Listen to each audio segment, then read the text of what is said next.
James Cameron's bringing out a sequel to one of his biggest movies ever, so the choice for this episode is a pretty easy one. There's a sequel to Titanic coming out? No, how could there be a sequel to Titanic? Maybe Jack comes back to haunt Rose. Wait, Rose is dead too. Maybe they both come back to haunt each other on. Well, that would be an interesting sequel, that's for sure. It's a movie in the afterlife. Rose and Jack have a fight. Titanic 2. Ghost ship. No, Corey, we're reviewing Avatar. How is it that you didn't get that? I don't know, because I thought you meant the one that sold the most tickets. Dude, you gotta be clear, man, okay? You're confusing me over here. Good grief. In the Movie Galaxy YouTube universe, you have landed on Frame Rate Studio, your guide for all things movies. I'm Corey, by the way. And I'm Chad. Anyway, 13 years ago, James Cameron unleashed Avatar and introduced us to the Na'vi and their homeworld of Pandora. Maybe he should have gone with Spotify. That's my choice. Well, it would have provided for more cross-branding opportunities, that's for sure. The other thing he did was blow our minds with one of the most beautiful and immersive 3D experiences we had ever seen. All these years later, we have a few questions to answer. Is the movie actually any good? Do the effects really hold up? And most importantly, do we need a sequel? Or 2? Or 3? Or 6? This is my first time watching it at home, actually, and not watching it in the theater, which is, of course, going to be a different experience because of the 3D. For you, Corey, what was it for you? Probably my 4th time watching it. Okay. I mean, I think I saw it maybe twice in the theater, but then my wife loves this movie, so... So I guess really I want to go into the first question. Do you feel the effects hold up over time after having viewed it a couple times? Going in and rewatching this again, I do feel like the effects hold up. I still think they were pretty good for their time. However, though, I still feel one of the things I will remember walking out, it still seemed very cartoony. However, there were times they would do close-ups. I remember right when Jake made his first clean kill, they showed do a close-up of her, and you just saw the pores on her face, the water coming down her face, and what I was really interested in was her hair. It was in the tight braids, but you got to pause. And within that braids, there was these little loose hairs that were popping out. It wasn't just a smooth, tight braid. It looked like hair. I was impressed with that effect, and the 3D was really, really good at the very beginning. I remember when it started, I'm like, this is the one scene I always remember when they come out of stasis and you're looking down that long corridor and you're looking at that in 3D. That was super cool. But I would say he was the one who wanted to get shot 15 minutes, 20 minutes into it, I forgot about the 3D. Running back to watching it in 3D, I had that same feeling, which was your eyes and your brain starts to adjust to where you no longer think of it as 3D. That being said, though, I think Cameron, I give him a lot of credit for how immersive this world is, but he created this entire world, and it isn't like maybe they are a little cartoonish, the Na'vi, the animals that he's created for it, all of the plants, all of this. And it's just even though I said that about how you can kind of get pulled out of the 3D aspect of it, to me it was very, very immersive, I think where I really was seeing the falter, where it was looking cartoony, was sometimes in the action sequence. And yet there's times even still today, you watch Marvel movies and you'll get a sense of it. So as much as I think the effects hold up, and I think we both would agree that for the most part they do, other than a few things here or there, the story's just a bit average and really is a retread of a lot of other movies. Basically it's like a lot of these big budget blockbuster movies, effects can only take you so far. I think what really hurts it, the story, is the characters. They're so one-dimensional. They aren't consistent. Like Sigourney Weaver's character, Grace, she's all uptight and angry. Like, I need your brother. The PhD who trained for 3 years for this mission. He's dead. And all of a sudden, she's all angry. Well, he gets in for the very first time, this multi-million-dollar piece of equipment. He gets up and he goes running out into the field. He's jumping through everything, and she comes laughing. Hey, Marine! Hey, here you go. Wait a second, you were just upset that you had this backup guy, and now he's taking your toy for a joyride, and you're okay with that? The other one I want to touch base on is Michelle Rodriguez. She is a hit and miss actress anyways, okay? She has some phenomenal roles, and then she has some that's just like, oh man, what do people see in her at times? Well, I gotta say in this one, I know what was wrong with her character, and it was the writing. You should see your faces. What's going on, brother? Long time no see. Hey. Personally, I don't feel these tree-hugging traitors deserve stay. She was so one-liner. Yeah, you know what that is. The worst character out of this, the most one-dimensional and unbelievably annoying character to me, is the Colonel. He's a caricature of every dumb military over-the-top character you can think of in any movie. Out there beyond that fence, every living thing that crawls, flies, or squats in the mud wants to kill you and eat your eyes for jujubes. They put it all into this The character. Avatar program is a bad joke. Bunch of limp-dick science majors. Good villains give you something to connect with. There's also the character of the greedy businessman played by Giovanni Ribisi, Parker. Look, Sully, just find out what the blue monkeys want. You know, I mean, we tried to give them medicine, education, roads, but no, they like mud. And that wouldn't bother me. One, I It's think just that they're, cast completely wrong. If you're going to be this one-dimensional with your characters, you can't cast a guy who looks like he should be one of the nerds as your businessman. Yeah, you say that, and I agree, but I also got to be saying, though, he gave the best performance, I think. But that's Giovanni.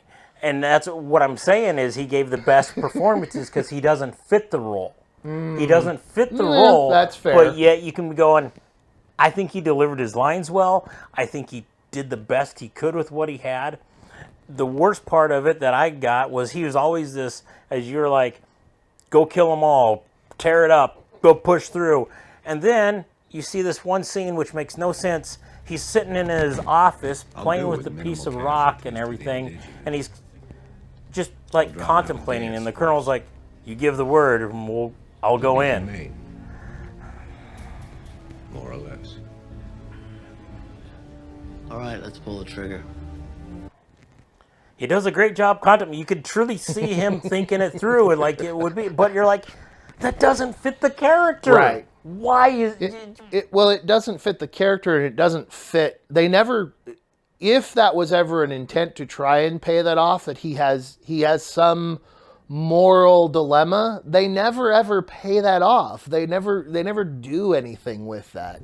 You know, to James Cameron's credit, he does all these great special effects and the 3D and all of these things to build out Pandora and the world of the Na'vi, and then completely falls flat with the story in really giving that any depth, and missing some chances to take the story in some interesting directions, such as Jake having to wrestle with that he's a human, he's in this avatar, he's lost the use of his legs. I would think that would be something that it would take some getting used to, you know, getting into a body where you can use your legs again, you know. So great job on making this world beautiful, but bad job on making it seem real as far as character motivations and depth.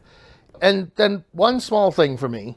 So Cameron took all this time to develop new 3D cameras, all of these effects, to develop a whole new language. He had a linguist from USC develop the entire language of the Na'vi. And doesn't know how to pick a better name for the mineral they are mining than unobtainium. Because it's been unobtained. That's the thing. It's a dumb name because they can actually get to it. It's actually obtainium because we can get it out of the ground. We know where it's at. They're still being blocked by the Na'vi. It's not that yet. Once they get it, then it goes to the next phase. It's like coal. You don't get diamonds. Come on. And then just calling it, I guess at the same time, home tree. Yo, my home tree. That's where I go, my crib, man. I was like, what? Home tree? Really? That's all you're going to call it? One, you're too white to ever do that again. Please don't. That's right. But yes, you're right. It just, some names that were just, some things and some names and some choices that were just way too easy or like showed where it's like they got 95% done, then they just got lazy in the last 5%. Comes down to what we started off on. The special effects is the only thing that is what is good about this, because the creatures, the mechs that they use to march around in, all their other vehicles, everything in the world is amazing. I get it. It was a huge cash cow. I understand that. That doesn't mean it needs a sequel. I get the studio wants a sequel, but it doesn't mean it needs a sequel. I get what will be the draw will be the special effects, and that's what people will go in for. Really, to me, no different than the first one. I don't get the sense out there in nerd culture, for lack of a way to say it, that really anybody's been clamoring for another Avatar movie.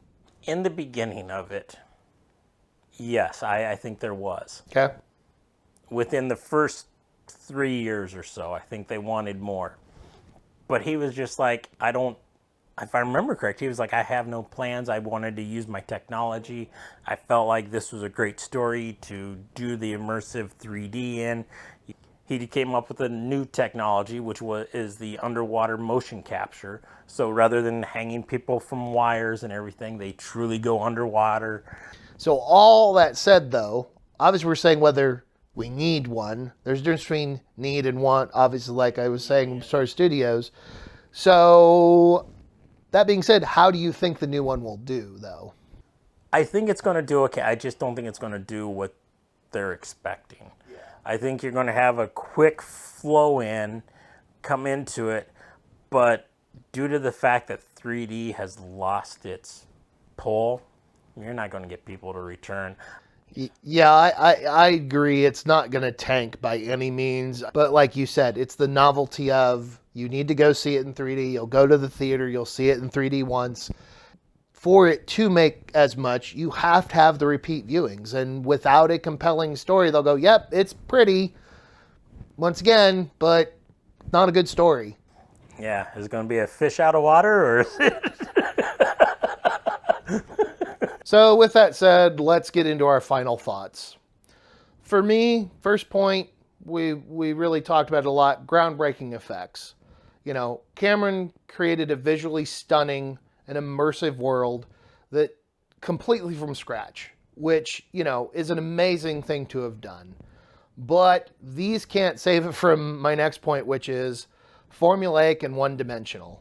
You know, when it comes to the story and the characters, there's nothing new or interesting here. And last point, which we didn't really cover a lot, but too long. This comes in at over 2.5 hours. I believe it's 2 hours and 40 minutes. You know, while many of those set pieces are absolutely beautiful, they go on too long. It feels even longer than that 2 hour and 40 minute runtime, which for me is never a good thing to make me really enjoy the movie. Corey, your final thoughts? My first one is visually stunning. It has a lot of great, beautiful scenery, although, yeah, at times it does look a little cartoony. But, hey, enjoy that extra 20, 30 minutes of additional scenery for that long runtime, as he says. The characters are shallow and confusing. There is no depth to them. You don't know what to expect. And lastly, no, this does not need a sequel, much less 3, 4, 5, 6, however many he's planning on doing. So with that, what did you score it? I gave it it's still not too bad of a score, but it's not really passing great, but 57. just under 60, but We're very much in sync today. I didn't give it a 57, but I gave it a 53.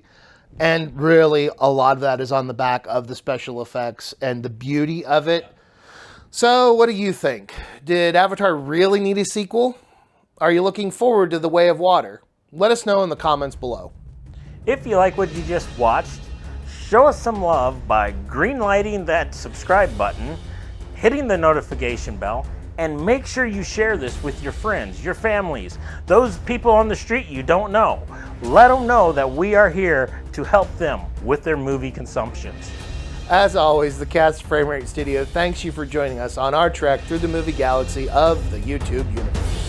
No, I was going to say, did you see how the home tree fell when they shot it down? I don't remember it for sure. I probably will once you start reminding me. They had a tremendous fall. Oh.